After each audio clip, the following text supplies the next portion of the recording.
আসসালামু আলাইকুম। এটা হচ্ছে আমার অর্কিড ডেনড্রোবিয়ামের সাদাটা।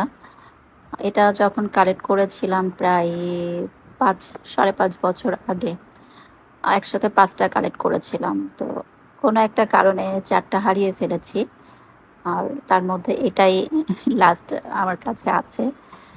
কোনো যত্ন নাই সত্যি কথা বলতে। এটার শুধু জাস্ট ওয়েদারটা ঠিক, আমি জাস্ট আবহাওয়াটা অর্কিডের জন্য নির্দিষ্ট জায়গা, আবহাওয়াটা খুবই ইম্পর্ট্যান্ট। নির্দিষ্ট একটা পরিবেশ পেলে অর্কিড খুবই ভালো থাকে। তো এইটাই জাস্ট পরিবেশটা আমি একটু দিতে পেরেছি, যার জন্যই সে বিরামহীন ফুল দিয়ে যাচ্ছে। আর এটা তো আমি পটিং দেখিয়েছিলাম, আমার ফক্সটেল আমি আগে একবার দেখিয়েছিলাম। এই কর্নারটা শুধু আমার অর্কিড কালেকশনে খুব বেশি আমার অর্কিড নাই। কিছু গ্রিন লিফ আছে, অর্কিড যেটা ওই যে হয়া একটা আছে, তারপর পিয়ারাডি একটা আছে, আর মোটামুটি গ্রিন লিফ কয়েকটা আছে আমার এই সাইডটা। এখানে শুধু সকালের রোদটা একটু পাই, সকালের ঘন্টাখানেক রোদটা পাই, ব্যাস এতটুকুই, আর কিছু না। আর বৃষ্টি হলে আমি শুধু বৃষ্টিতে একটু ভিজতে দিই, ওদের এখানে যথেষ্ট বৃষ্টির ছাট আসে, আর আমি একটু বৃষ্টি দিই। তো আজকে আমি দেখাবো এটা কিভাবে আমি কাটিং, যেহেতু কাজের অনেক ডাল আমার শুকিয়ে যায়, একটা ফুল দেওয়ার পরে স্টিকটা শুকিয়ে যায়, পাশ থেকে নতুন স্টিক আসে। তো স্টিকগুলো আমার একজন ভাইয়া বলেছিল তার কিছু চারা লাগবে, আমি আগে কখনো করি নাই। তো এবার মনে হলো যে গাছ চারা যেহেতু ডালটা শুকিয়েই যায়, দেখি না ইউটিউব ঘেটে ঘেটে আমি কিছু ট্রাই করলাম আসলে কিভাবে করে। তো ওই ডাল দুইটা আমি কেটে নিলাম।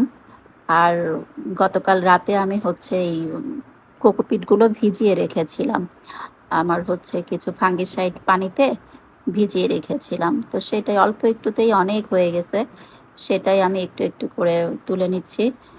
পানিটা যতটুকু চিপে, হালকা একটু চিপে জাস্ট উঠাই নিচ্ছি একদম।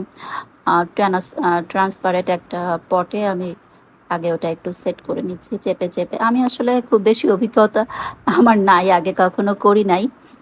ইউটিউব দেখে আসলে যতটুকু পেরেছি করেছি। বেশ কিছুদিন আগেই এটা বসিয়েছি, সপ্তাহখানেক হয়ে গেছে। আপনাদের সাথে ভিডিওটা শেয়ার করেছিলাম, ছোট্ট একটা ক্লিপস যে কিভাবে করি। তো আজকে পুরোটা আপনার সাথে একটু শেয়ার করতে চলে এলাম। এডিটিংয়ের জন্য আসলে সময় সুযোগ হয়ে ওঠেনি। এই যে দেখতে পাচ্ছেন ট্রান্সপারেন্ট একটা বক্সে আমি জাস্ট এতটুকু কোকোপিট নিয়েছি। ইনশাল্লাহ এতটুকুই যথেষ্ট। আমি আসলে যেভাবে দেখেছি সেভাবেই করার চেষ্টা করছি, এতটা অভিজ্ঞতা আমার নাই। আপনারা আরও অভিজ্ঞতা পেতে চাইলে ইউটিউবে আরও ভালো করে দেখে নিতে পারেন। তো এই যে কয়েকটা বেলি ফুল ঝরে পড়েছিল গাছ থেকে, এটার স্মেলটা আমার এত ভালো লাগে, জাস্ট পাশে নিয়ে রাখছি, ফুলের গন্ধটাও নাকে আসতেছে, ভালো লাগছে। আমি ফেলি না আসলে, বেলিটা যতক্ষণ না শুকিয়ে নষ্ট হয়ে যায় ঘরে এনে রেখে দিই। তো এই যে ছোট ছোট টুকরো আমি করে নিলাম, এটাই যে এইভাবে একটু চেপে চেপে বসিয়ে দিব, একটু পানি স্প্রে করে নিয়েছি আর একবার চেপে চেপে এটা যতটুকু পারি বসিয়ে দিব। ওরা আরও ছোট করে কেটেছিল, তো আমি আসলে অত ছোট করলাম না, যতটুকু রাখা যায়। মাঝখানে যে যে পয়েন্টগুলো আছে না, যেখান থেকে কুশিটা বেরোয়, ওই পয়েন্ট ওরা একটা করে রেখেছিল, আমি 2টা পয়েন্ট রেখেছি। দেখা যাক, বাকিটা আল্লাহ ভরসা, কতটুকু কি হয় না হয়। তো চেপে চেপে আমি আসলে বসিয়ে দিলাম। এইভাবেই আসলে যতটুকু পারা যায়। আমার অভিজ্ঞতা নাই, আমি কিন্তু আগেও বলেছি, বারবার বলছি আমার অভিজ্ঞতা নাই। আপনাদের যে এভাবেই করতে হবে আমি সেটাও বলছি না, কারণ আমি যেহেতু প্রথম করছি। আপনারা আরও অভিজ্ঞতার জন্য ইউটিউব অবশ্যই দেখে নেবেন, বা আমার থেকে এক্সপার্ট যারা আছে, যারা রেগুলার চারা করে, তারা আরও ভালো মতো বলতে পারবে।